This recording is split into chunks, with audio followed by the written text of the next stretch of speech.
¿Qué tal? Muy buenas, ya volvemos a estar con todos ustedes. ¿Han pensado alguna vez lo difícil que es tomar según qué decisiones?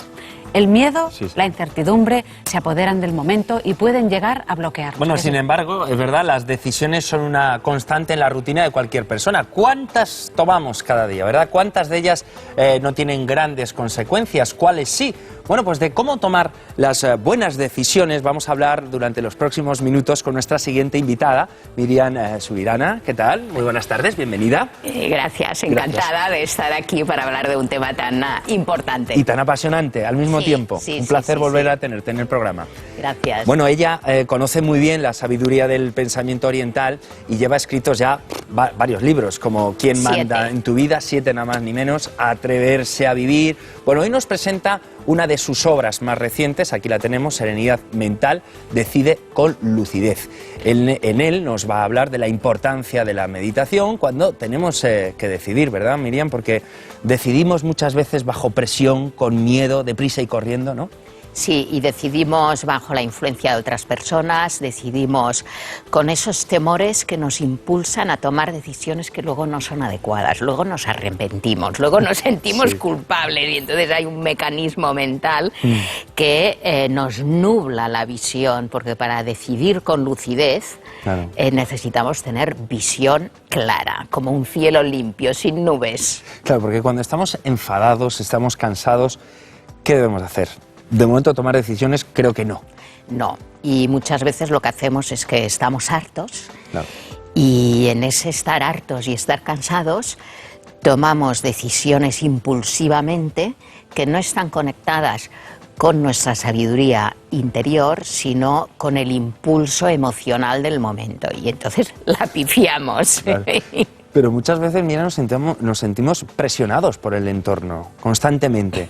Difícil, ¿no?, tomar también decisiones bajo esa presión.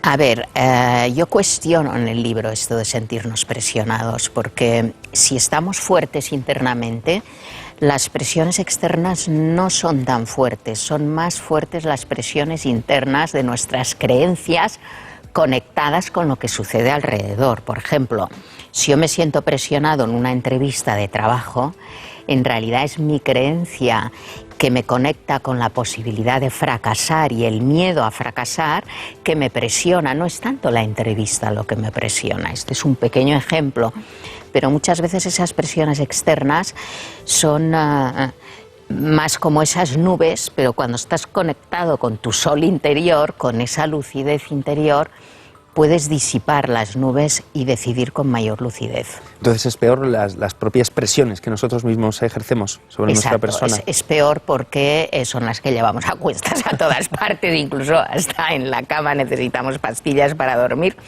porque esas presiones internas no nos dejan dormir.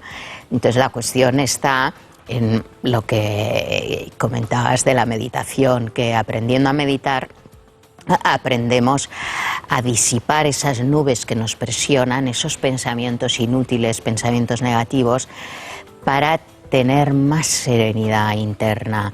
Es como encontrar el ojo del huracán, que es ese espacio de silencio total, donde todo está en una calma total, y aunque haya vientos muy fuertes, huracanados, pero en ese ojo del huracán hay calma. Entonces es encontrar ese ojo en nuestro interior, ese espacio de oasis interior, en el que, aunque haya vientos externos, yo dentro de mí estoy en serenidad.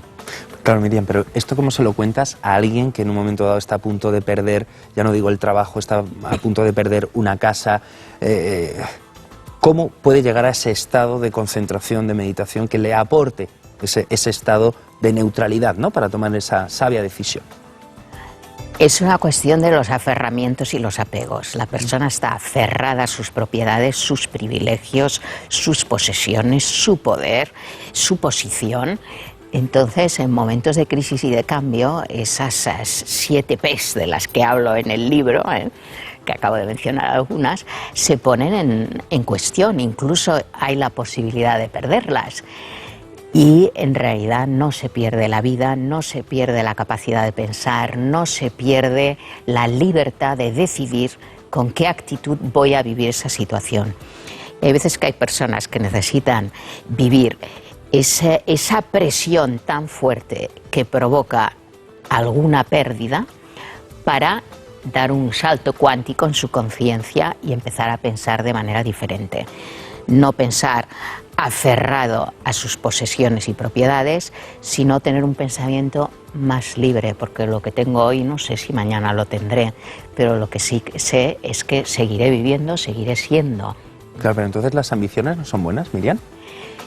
Claro, ahí tocamos un punto clave, ahí tocamos un punto clave. Creo que las ambiciones son muy buenas porque nos inspiran a superarnos, nos inspiran a esforzarnos, nos inspiran a esmerarnos y a aspirar a la excelencia, pero no desde la soberbia y desde la avaricia de que quiero más, quiero más, quiero más, y entonces la persona se vacía de valores, se vacía de lo esencial en su vida y se llena de cantidad de cosas externas que hoy están aquí y mañana quizá desaparecen. Claro, ¿y cómo conseguir esos desapegos, ¿no? A los objetos, incluso hasta las personas? ¿Es bueno sentir ese desapego hacia ellas? Es bueno no sentir posesividad hacia las personas, porque en el momento que sientes que posees a alguien o algo, en ese mismo momento el sentimiento de posesividad te provoca el miedo a perder. Y luego cuando pierdes, la rabia de haber perdido y la tristeza de haber perdido y el miedo, la rabia y la tristeza son un ciclo en el que entramos emocionalmente muchas veces durante el día, y cuando estamos en un espacio de miedo, de temor, de tristeza, de depresión, de apatía, de rabia, de impaciencia, de irritación, en ese momento no podemos decidir con lucidez. Entonces, desapego no es desamor. Amamos profundamente y abrámonos al máximo al amor, a amar y a entregarnos al otro, porque es en esa entrega donde está el verdadero sentido de la vida y la felicidad, la solidaridad, la cooperación, pero un amor sin engancharnos, sin aferrarnos como los pájaros que vuelan juntos, pero solos. En el momento que se enganchan las alas y ya no pueden volar. Y eso es lo que nos pasa a los seres humanos, nos enganchamos, nos atrapamos y entonces ya no podemos volar. Bueno, hace años yo leí un dicho chino, me parece que era, dice, si quieres a alguien déjalo en libertad, que si realmente te pertenece volverá a ti o algo exactamente, así. Exactamente, pues es eso. Ese es el mensaje, la línea a seguir. La línea a seguir, exacto. No engancharse, porque a la que te enganchas ni tú vuelas ni dejas volar al otro. Y entonces vives el amor en sufrimiento y no en libertad. Y para decidir con lucidez necesitamos esa libertad. Lo que pasa que a veces el precio a pagar para la libertad es vivir espacios de soledad. Y tenemos miedo a la soledad. ¿Por qué? Porque somos seres que nos importa mucho la pertenencia, el pertenecer al clan, el pertenecer al grupo, el pertenecer al partido, a nuestro equipo, a nuestro pueblo, a nuestro barrio, a nuestra familia. Entonces confundimos soledad con sentirnos sin pertenencia, sin pertenecer a alguien o a algo.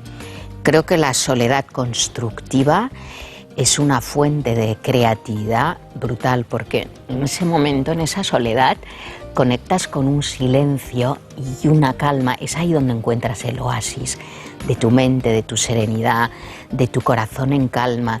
Y desde esa serenidad luego sales al encuentro con el otro, estando centrado en ti mismo y no necesitando, digamos, desde tu carencia, ¿no? Dame aprecio, dame cariño, dame valoración. No, porque en esa soledad y en ese silencio aprendo a valorarme y desde esa valoración aprendo a ir al encuentro con el otro desde lo mejor de mí misma y no desde mis carencias. También, Miriam, en tu libro hablas de la ley del karma, ¿no? Cada uno recibe lo que le toca. Yo no sé cómo entendemos esto con tantas injusticias que vemos cada día en los informativos. A ver, este es un gran tema, ¿eh? Este es un gran tema, el tema de la ley del karma, que según siembras así cosecharás. Entonces, ahí está el tema de que sí que es cierto que hay veces que hay personas que desde su maldad provocan injusticias, dominio y manipulaciones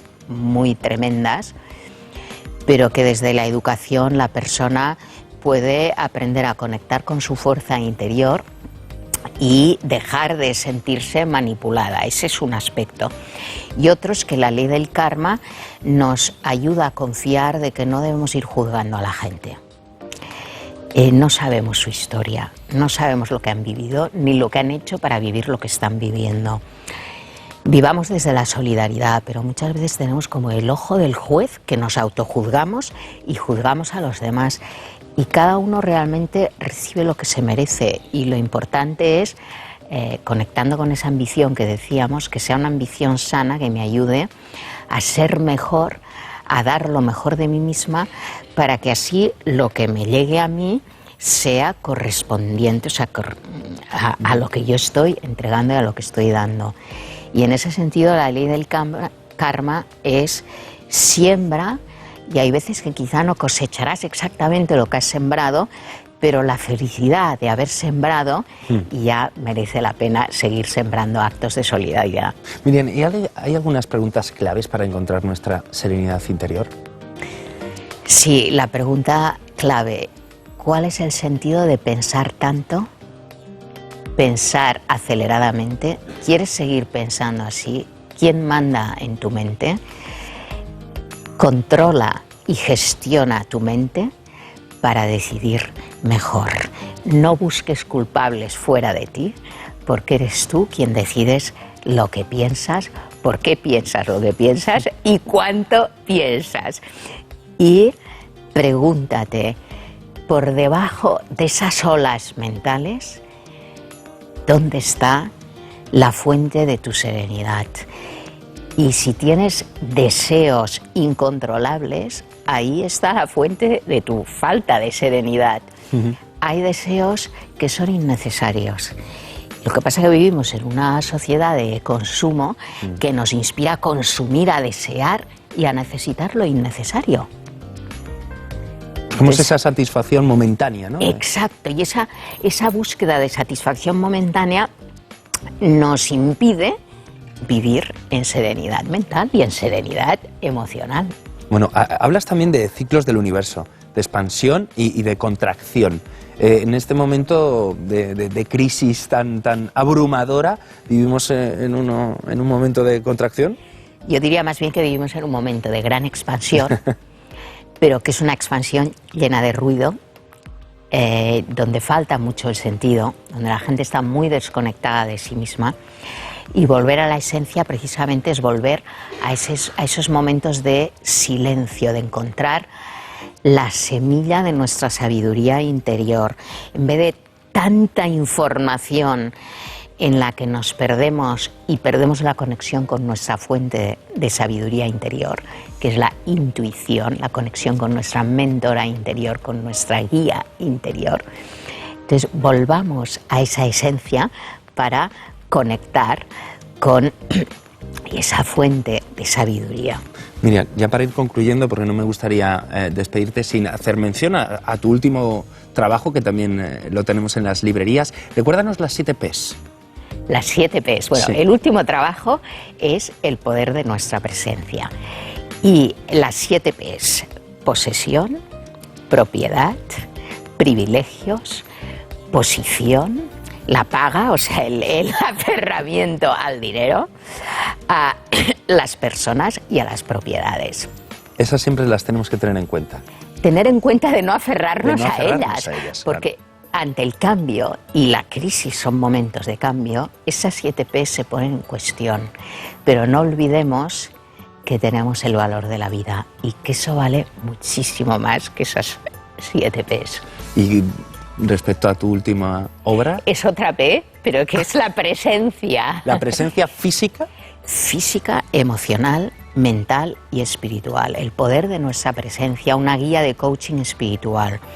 Cómo a través de nuestra presencia podemos inspirar, podemos transformar, podemos generar un espacio de confianza, un espacio de serenidad, un espacio de inspiración creativa.